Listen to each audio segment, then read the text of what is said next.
Good afternoon, people. We've got it sorted this time. The other one was kind of somewhat different, shall we say. It was only a perfect draft review anyway, nothing important. Right, it's a 4-off from Rivington. A lot of you will have known Rivington, a lot of people's favourite. He talked about Simo, Sups, he's a huge fan. Neil, do check Simo's channel, Simo Sups. He loves Rivington and he really gets it right on most occasions for us, doesn't he? Yep, does. We got the Brewser Box, and mainly because of not so much Simo, just Simo, Rob, Neil, having had Rivington on draft with Neil in Liverpool ourselves, and a can of the other ones back here was absolutely spot on. So I thought, right, let's get the box. So you've done it with the Brewser Box, 8 beers, 38 quid. That's not cheap, is it? Yeah. We've done 4 of them.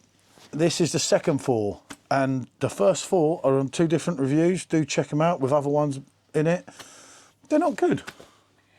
They're rubbish, basically. I'm very impressed. If I'm honest. Again, it's a subjective opinion. We could go there, been there, got the T-shirt, that on beer reviews. But for me, they're not very good, are they? Now we've got these 4 that we're going to do all off together, rather than bore you with all these different reviews. Never known fog like it. This is one of their big ones. New England Pale at 5.2% ABV. If you want to pour that, actually, if you pour that into the Blanc glass, and I'll vice them around while I'll talk about these. Rivington Brewing, Monte Carlos and El Dorados. This is a double dry hopped IPA. I'm going to say it can't be that live, it's just come out the fridge. That comes at 7% ABV. We have paint on the car, could do with that on mine. That's a T.I.T West Coast IPA at 7% ABV. Blimey, you've got some big hitters here. These are. What was that one I said the volume of your one there? That was a lighter one, wasn't it? 5.2, that one. And then we got a dark lager. Should that really be on this one? It's not gonna. We've got another dark lager from another company. I think we should just do a 3. Okay. Let's leave that because that's just leave not. that and try that against something else. That's not gonna work, is it? That was the other dark lager that I couldn't find to go with the other dark lager. Okay. So yeah, I'll open that. So we've got a 3 off rather than a 4 off. I just don't think it's appropriate to put a dark lager with a double dry IPA, an IPA and a pale. It's not gonna go right, is it? It doesn't cut the mustard, does it? So, I like that one. That Never Night Fog one looks good, doesn't it? It's a lovely colour, that. There we go. Here's your pour here, people. So, let's try and get her all out, in case it's any different at the end. There you go. Haven't got a Rivington glass. Kind of thought a Hackney Church one would do it. So they're very similar, the 2. The 2 at each end, yeah, very similar in colour. They've got that nice kind of goldeny, it's almost an orangey colour, especially on this one, isn't it? And they're really hazy. A hazy IPA, basically. Yeah. I mean, we were talking about this last night, funny enough, on one of the streams. And for me, it's a situation that you've kind of seen it, done it, and got the T-shirt with these hazy IPAs. And I feel they've run their course for a lot of people. But then a lot of people are bang into them. This one, as I say, is a double dry hopped IPA. I don't know what this one that you poured is. Oh no, it's a New England Pale. It's this one in the middle. It's the odd one. Oddball, he's called. It's a T.I.T West Coast IPA. It could be Tottenham Dumb Hotspur. I don't know what T.I.T West Coast IPA means. So, if we want to go, what we're going to do? Dry hopped. It could do. Cool, that could be a bit of me then. And yet that's got no cloudiness on it, the West Coast, does it? But then I suppose it wouldn't, because it's totally different hops. As you can see with the West Coast, is more your traditional IPA. Head retention's not great, is it? I must admit, that one wasn't particularly lively as I was pouring it out. So, we will see. Yeah, does it say anything on the back of these? Oh, right, all right. Beer, OL, oh, I don't know. A triple dry hopped West Coast IPA inspired by some wonderful beers we were lucky enough to sample on our recent trip to the States. Brewed with our mates from Wild Horse Brewing in Ladadoo. That's, North Wales, I think. This beer is hopped with Columbus, Simcoe, Chinook, Simcoe, Crikey, Citra. Blimey, It's got some hops, isn't it? So basically 1, 2, 3, 4, 5, 6, 7, 8 different hops used in this one. 500ml can. I must just say that is one thing I always forget. They are bigger cans. Right, let's do that one first because it's slightly different, isn't it? Yeah, let's have a go on that. So you've got basically 8 hops in there. So. Oh. Yeah. And this is obviously a collab with our friends in North Wales. I believe, visit our tap room. We were always going to, weren't we? Okay. We're getting having a ponder. Not as many big smells coming out of that one as what I would have expected. It is slightly piney. You are getting that kind of smell to it, a little bit citrusy. Yeah, but it's not. It doesn't really have a big aroma, does it? And I thought that there would be more. There's not that much going on there, if I'm honest. That's just me. I've got a bit of a cold, but there is, there was some smells there. But you're going to smell something when you just read there's 8 hops in it, so it's a mind over matter, isn't it? Yeah, I'll let you go first, seeing as it's your thing. Yeah, West Coast IPA. I'm not a huge West Coast fan. More of a Biggie Smalls on the East Coast. Back in the day, of course.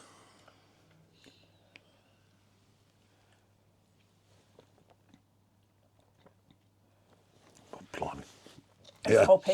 It's hoppy. Oh, okay. Yeah, that's really hoppy, but in a nice way. You are getting some good fruit flavours in there. You're getting some tropical hints in there.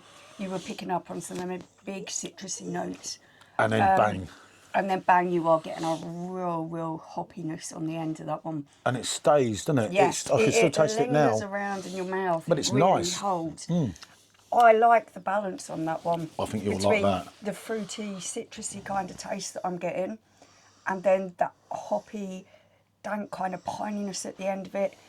Those two combinations work really well for me. I like that. Yeah, I thought you would. Right.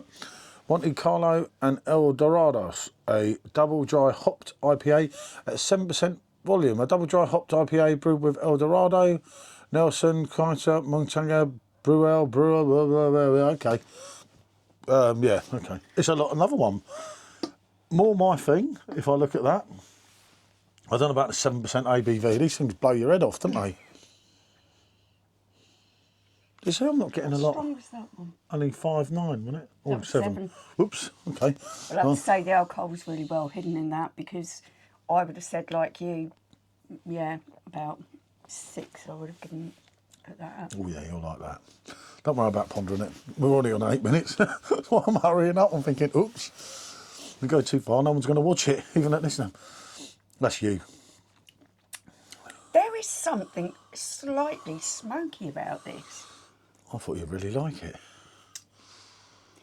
It's there, but it's subtle, and it is really actually working quite well with those fruity kind of flavours that are in there. I'm thinking sort of maple syrup bacon, something like that. It got that kind of vibe to it for me. It's got it works. It's got a lot going on. Yeah. I mean, here we are panning Rivington at the beginning here. As even not a predominant IPA fan myself, I'm here thinking, these are good. These are better, much better than the lower ones we had with the other in the box with the other reviews. There's a lot going on. It's full of flavour. It's quite packed with the flavour, isn't it? That. Yeah, that for me is a really nice combination. Right, I like that one. Let's try that one. They've both been so much more impressive than what I was This one smells getting. more piney. Okay.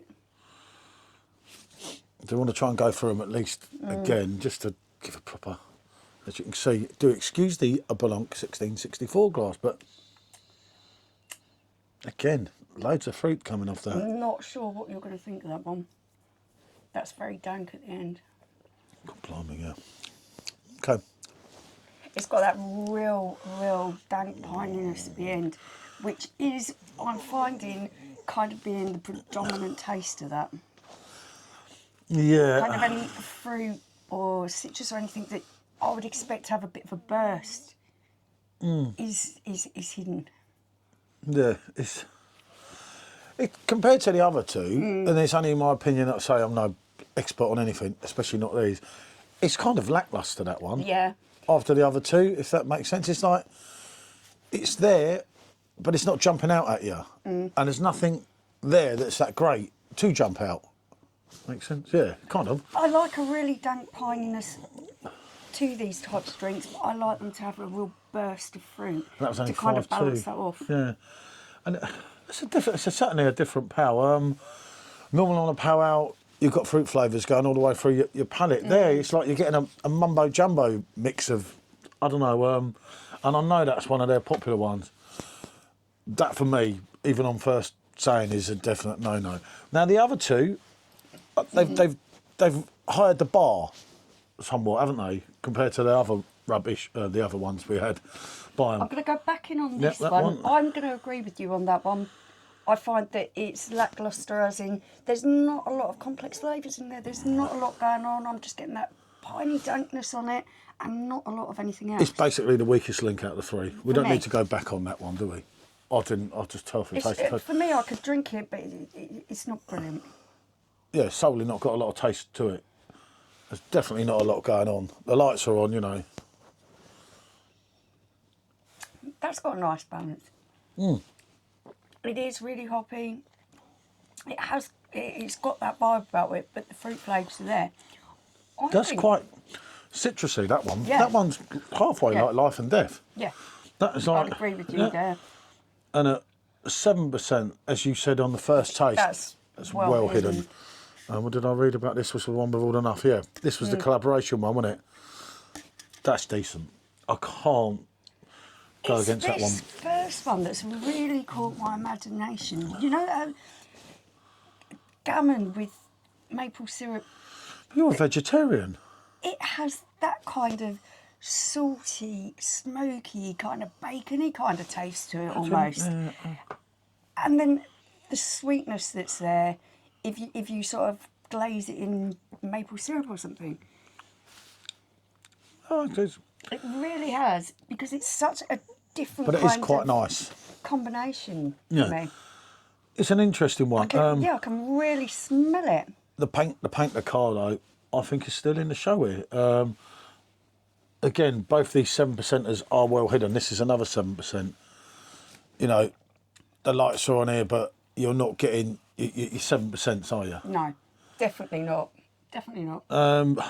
As I say, I'm going against the pale ale. I don't think it's worth me trying it again. I didn't like the flavour of it. That could just be a personal opinion. Yeah, for me, there wasn't enough fruit to This one hold will up just... that kind of dank Yeah, a brininess. Dunkel style dark lager, hot with perry. Ooh. You see, and we've got a Dunkel out there. Yeah, So we could do a okay. Dunkel and a double Yeah, dark. we So can we'll do keep that. that for another one. That's the Okay. one that we didn't do, in case it's in my thumbnail. So that will come later on. Right, I'm going to go 1, 2, 3.